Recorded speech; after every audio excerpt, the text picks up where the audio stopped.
because it's to make fun of something that's so serious and such a big part of our lives. Necessary evil, you can't live with it and you can't live without it. I tried to make this a very accessible collection of music. I didn't really want to go too far out, you know, too jazzy, too, I don't know, electronic or whatever. I would someday like to make a very extreme, strange, you know, collection. But this was not the time for that, because I hadn't done one in so long that I wanted to make this a very sort of, you know, friendly, kind of easy, kind of accessible CD.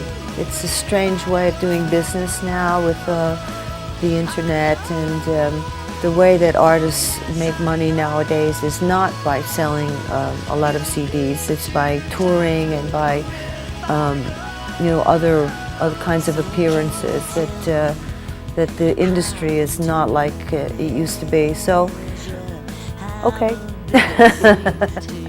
The video was directed by Rob Roth, and it's all his idea, you know.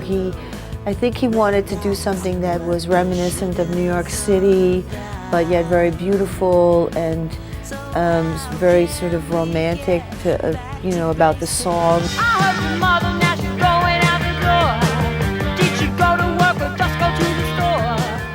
In the general, I think that, you know, women have more opportunities for careers, and in the music business in particular, I think it's you know, there's a lot more opportunities. I think there's a lot more women fronting bands, also a lot more women actually playing instruments.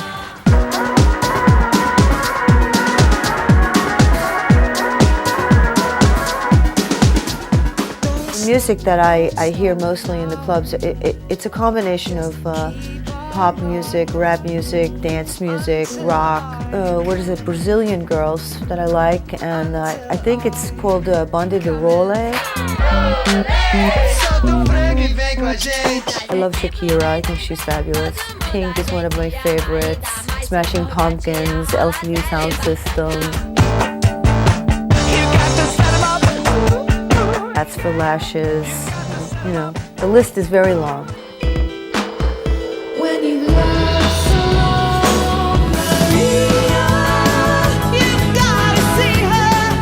I have played with Blondie. Blondie did about 2 years ago, I guess, we did a small Latin American and South American tour. So it was a very fast trip, you know, but I'd like to go back. I'd like to do some more. There's a lot of things I want to get, a lot of things I want to try, a lot of things I want to do. Perry's great. I love Perry. Perry's a genius, you know. He's got such a, I don't know, I think he's got wonderful style and a great sense of taste, you know, and his rhythms, the way that he works his rhythms is very nice.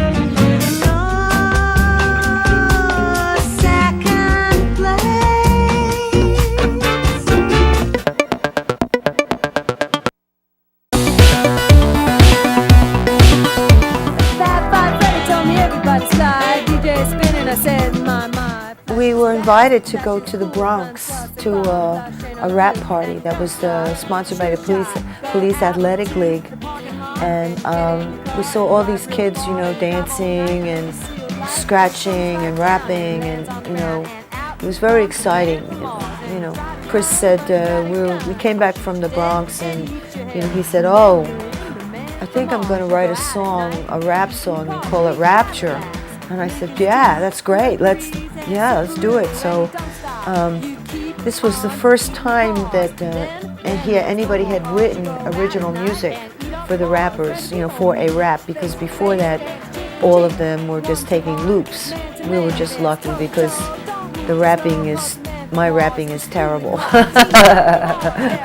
It was a lighthearted attempt, you know, to make a homage, you know, to, you know, make a reference to rap and how fantastic it is.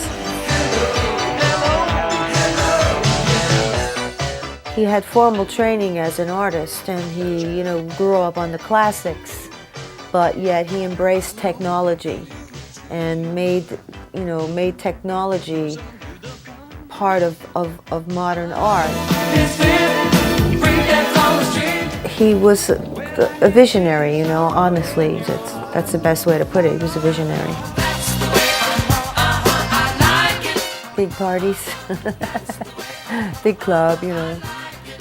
You have some big clubs here, very like that, much like for the 54. Compared to today's world, it probably seems very calm and normal. I think that everybody nowadays is much more just liberal-minded about things, you know, as far as, you know, having sex or taking drugs or falling down drunk, you know, it seems kind of normal. People just do that, right? So in those days, I think it was all like relatively new behavior, and so it got a lot more publicity than it's really worth. Let me tell you about the latest craze. Working with John was, you know, a dream come true, really.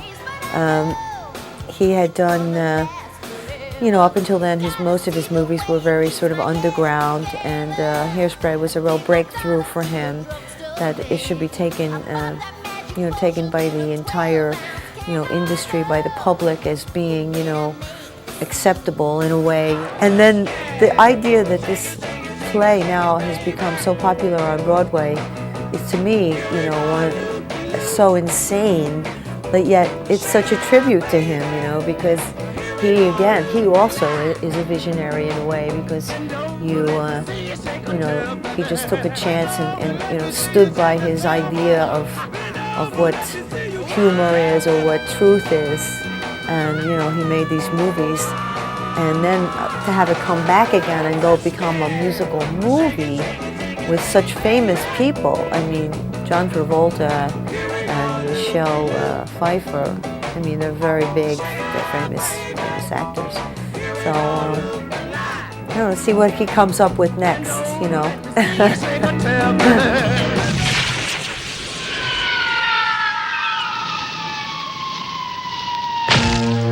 No problemo.